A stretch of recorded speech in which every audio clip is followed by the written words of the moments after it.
it was 99 or 2000. I was there as a counselor. I hadn't been there before. A friend of mine was going, and I was looking for a new camp. And I said, ask Rabbi Carmel. Rabbi Label Carmel was the head counselor then. Could you call Rabbi Carmel and see if I can get in? And he called Rabbi Carmel, and Carmel said, yeah. I don't think he even did an interview. He met me for the first time. Maybe we spoke on the phone, and then he met me. I got off the bus in Camp Dora Golding, and he looks into my eyes. He says, I see the sparkle in your eyes, he says. And it's going to be a great summer. And it was great right away. The bungalow was open. You could walk into his bungalow anytime. I wasn't used to that, to just having an open bungalow for a head counselor. There was always punch in the fridge, Kool-Aid in the fridge, take whatever you want, come in, use the phone. My castle is your castle.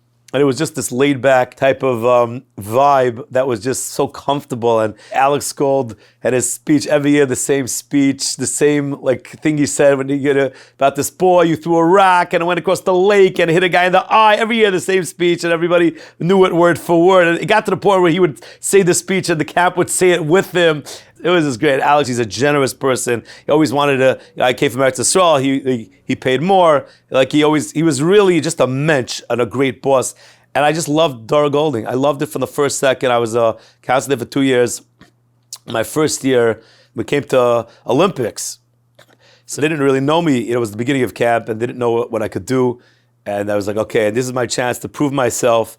And I was up against Donnie Staum, and Donnie Staum, today's Rabbi Donnie Staum, he used to call me, hey, Spritz, what's going on? Spritz, how you doing, Spritz? And Donnie Staum, he always led the singing. He was one of the people who led the songs, the Grand Sing. This is my chance to get in there, and I wrote the song, The Chair, for my team, and it was up against Donnie Staum. And then for the next 2 years, we faced off against each other every Olympics and every color war. I don't want to say who won almost everything, but whatever. You can look it up. Let's not get into that. We don't want to, he's a great guy, Donnie. It was such an experience, Camp Dora Golding. The acting, I'll give you an example. We had a guy in playing, his name was Shlomi. He was a fantastic actor. He acted a guy with multiple personality disorder. He acted 3 people in one play. We're talking about from counselors here. And the talent was just off the charts. Daniel Yaniv with comedy. The comedy was off the charts. You don't see this kind of stuff. I was in a lot of camps. The comedy was just another level. It's hard to write comedy plays. Daniel Yaniv did it in a way that I never saw anyone do it like this. I'll give you an example. One play, Rabbi Yitz Yerbs, who was in charge of the plays, I was with him as a kid in Torah Vadas. He was my Rebbe in Camp Dora Vadas. And then I saw plays that he did in Camp Dora Vadas. And then I come to Dora Golding, and he's the head of night activities and plays. And I said, Rabbi Yerbs, could you please put on the play that you put on when I was a kid in Torah Vadas? And he did, and now I got a chance to act in that play. It was a 2-night play. Rabbi Yerbs did a play about this kid. His father was a Rosh Hashiva, and the kid's dream was to be a clown. And he runs away from home to become a clown. And he ends up working at the circus, the whole story. And he dies al Kiddush Hashem, whatever.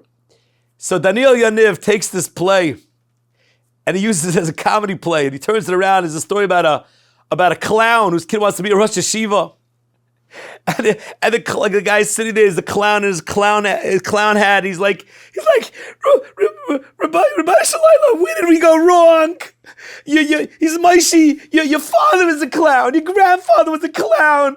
Oh, what are the neighbors gonna say? And the oilam is on the floor, and he's like.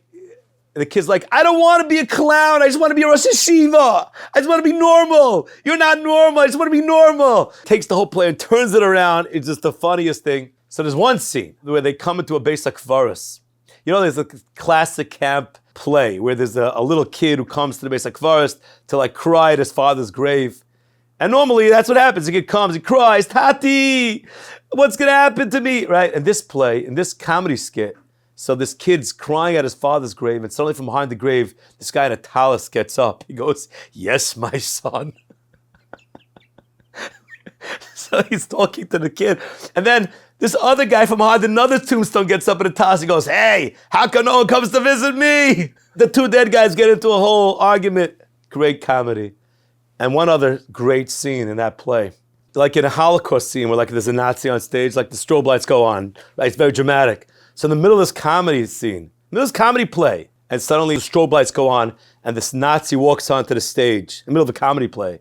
He looks around, he goes, wrong play, and he walks off the stage. This is Daniel Yaniv. This was Dora Golding. It was a whole different level of talent. I learned so much. in those summers, from Rabbi Earps, from everyone. Just such talent in camp. It was unbelievable. My first summer in Dora Golding, so I was Lieutenant General in Color War, and it was crazy. It was amazing, fantastic summer. You know, that whole battle at the end, the Grand Sing, Dani, and I used A.B. Rottenberg's "Who Am I" for the alma mater. It was just great. If not Yerushalayim, where we would love to come, then CDG, the Millennium, something like that. And it was just great. I was crying. Camp is in you. You know, the time we spent at Dora Golding just stayed forever, and every one of us. Then just, you meet a guy from Dora Golding today, it's like the time never passed, flammy, singing, Hine, in the dining room, Toyota Day. I don't know if I was going to tell that story about Flammy and Toyota Day. From what I understand, this is the story. Flammy was once driving with Avi Merle up to the mountains, and Avi Merle told Flammy that it's Toyota Day, which is that Toyota Day you can go through the tolls without paying. And so when they get to the first toll, back then there's no easy pass, and Avi Merle paid for himself and he paid for Flammy, and Flammy went sailing through. And again, the next toll, he pays for himself and pays for Flammy. Again, this is the legend. And the third toll, he doesn't pay for Flammy, and Flammy's driving through it. And they stop him, the cops come, and the lights and the sirens, and Flammy's like, "What, officer? It's Toyota Day." What? Such great memories and just a lot of fun and great times. Concerts, Chef Yo. Baruch Hashem, a lot of my life I write books, and there's a chus to write, interview many special, important, inspirational people like Eli Beer, 90 Seconds, founder of United Hatzalah, Rabbi Yitzchak David Grossman, the tzaddik from Migdal HaEmek, Rabbi Yossi Wallace, the head of Arachim, Rabbi Tzin Youngreiser, I wrote a book about her. So there's a lot of great people, the Learning Rebbe. I got to know him through the interviews that I did with other people. But there's something about writing a book because you're summing up a lifetime of achievement, a lifetime of accomplishment. There's something about summing up the great things that happened in 100 years. A person who lived for 100 years, when he was a kid, he saw the trolleys on Delancey Street. And today he's seeing Elon Musk sending rockets up to the moon, and them coming back down and getting caught. And the world changes. And the world definitely changed from when Dora Golding opened the camp. The world is a different world today. But a lot of the things never changed. A lot of the things that happened back then that were part of Dora Golding, the culture, the essence of Dora Golding is the same. What's the essence of Dora Golding? The essence of Dora Golding, the secret of Dora Golding is taking children for the summer and sending them home happier and more accomplished than they were when they came to camp. That's the secret of Dora Golding. And that didn't change. Happy anniversary, when people are married for 50 years, for 70 years, we have a celebration. We want to celebrate the fact, look what you built. You built this beautiful home together. You have children, you have grandchildren, you have great-grandchildren. A camp and the campers is also a relationship. It's also a form of a marriage. It's a connection. It's a relationship. Klal Yisrael and Hashem have a relationship, and lahavdil, a camp and the campers are together. Once you go to a camp and you had a good relationship and a good connection, that's there forever. It doesn't go away. There's always a warm place in your heart for those counselors and those head staff. And you always think about it. So the fact that Dora Golding is celebrating 100 years of happy and successful campers, 100 years of building children, 100 years of changing Klal Yisrael one neshama at a time. That's something to celebrate. But it's not just the camp, it's all of us. It's the mishpacha of Dora Golding celebrating what happened over here in those beautiful lawns, in those wonderful bunkhouses, in that dining room with all the zmiros, 100 years of zmiros. 100 years of good hits and good baskets, 100 years of plays, 100 years of cookouts and scary stories and funny stories and pranks and all sorts of great things that make camp camp. And it's a celebration of that relationship. So Mazel Tov, Camp Dora Golding. Mazel Tov, we're all part of this. It's a Mazel Tov to all of us. We all get a Mazel Tov. Our camp has turned 100. And you know what? May it live many more happy years, and may it continue doing its shlichus and helping Klal Yisrael one neshama at a time, every year after year, taking children and sending them home happier than they were before. And I want to tell you one story that happened with me. I was a Learning Rebbe, and the second year of camp, I went to Rabbi Yitztin. I was a chassan, and I went to Rabbi Yitztin. I said, Rabbi Yitztin, besides being a counselor, I would like to be a Learning Rebbe. And he said to me, in our experience, it's not good for a counselor to also be a Learning Rebbe because it's very hard to do both. And you're involved in so many other things. You run the choir and you write the plays and you're very busy in camp. So, it's going to be hard for you to commit. I said, I will commit and I will not miss a learning group. And I actually didn't miss any learning groups. There was just one time when I was during Color War, when I really had to just to put on a play that day. And I came there, I said, I know I never missed. One time he said, you promised? I said, okay. And I didn't miss. And I didn't miss. But there was a story when as a Learning Rebbe. So I had this every year, every day. We would sit at the picnic table, and there's something so beautiful and so special and so unique about those mornings under the trees at the picnic table. The smell of freshly, the mowed grass, and you hear the guy with the lawnmower and the buzzing of the insects, and it's just like camp. It's camp. It's so geschmack. And then you have 10 kids or 12 kids, whatever, sitting around a picnic table with learning Gemara. It's so geschmack. And every day I teach them a piece of Gemara, and then I go over it and I say, you read the Gemara, you read the Gemara, you read the Gemara. I take another kid. I get to one kid, I say, do me a favor, read the Gemara. He says, I don't read the Gemara. I said, read the Gemara. He says, I can't. I said, read the Gemara, man. He said, I can't read the Gemara. I said, of course you can read the Gemara. I'll help you, but don't worry. Let's go together. He starts reading the Gemara. He did a good job. I had to help him a little bit, but he was doing good. So he finished. I said, I don't know what's the problem? You were great.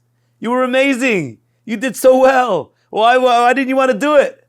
After that, anytime I asked him, he was happy to do it. Comes visiting day. Visiting day in camp, there's something called the visiting day tip shuffle. Now what the visiting day tip shuffle is that you have worked very hard for these children and you would like the parents to show a karsa tov by giving you a tip.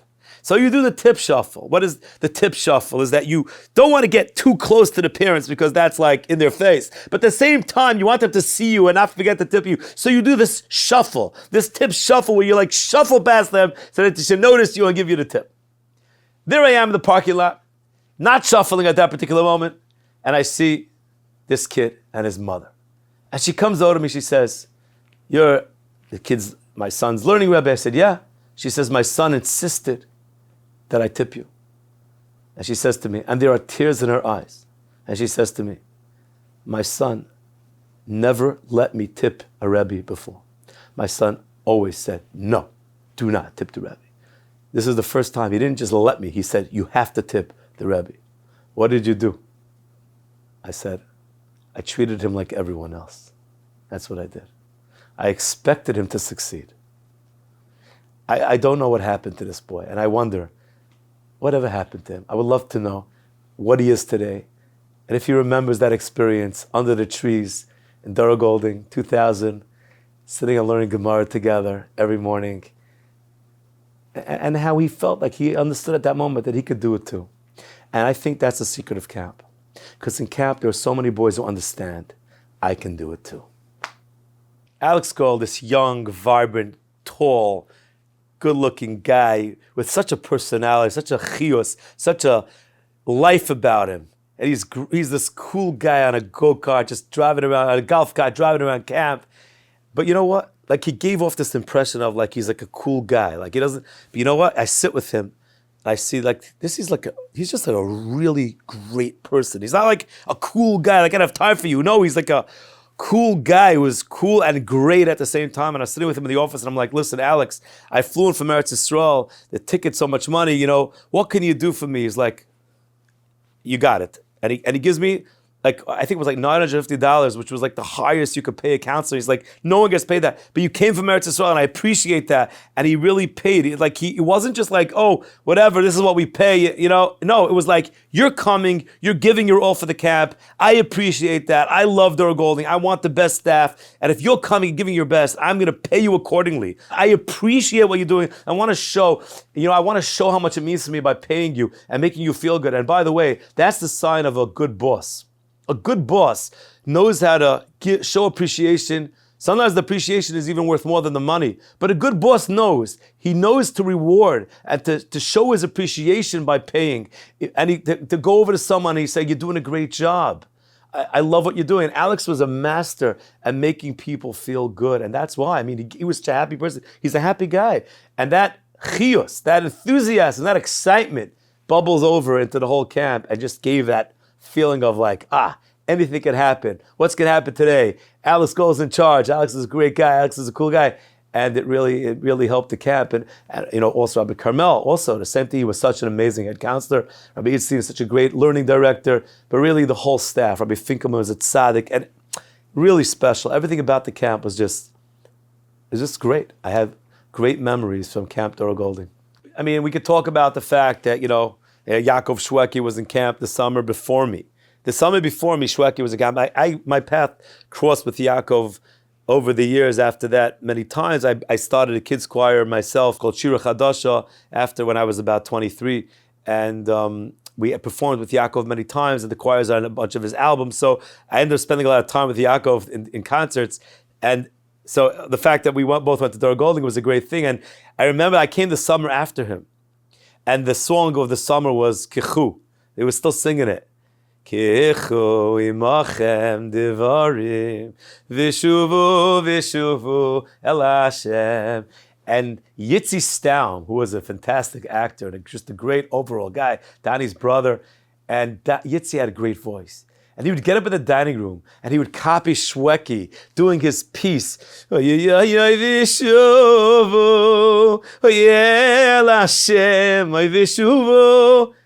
he did it. He would hit the notes and the whole dining room would take it away. This is pre-Shwekey's. This Shwekey's just starting and Yitzi's just starting. And it's a whole camp of people that are right on the cusp of like real life. And you don't know where anyone's going. And you're watching them. This is people finding themselves, finding their voice, and it's helping them crystallize their talents and the journey that lies ahead. That's what camp does. It helps you understand, to isolate. What am I good at? What are my talents? What are my koichas? What can I do in life? Can I teach? Can I do this? Am I business? And it helps you find yourself. And so then, that Shwekey goes off to become Shwekey, and Yitzi becomes Yitzi, and everyone becomes great at what they do, and rabbis and businessmen. But it's all, that's really that's another beautiful thing about camp, because that's the moment right before, you become you. Before you know who you're gonna be. And it helps you set out on that first crucial part of the journey when you're finding yourself in the early years of your life.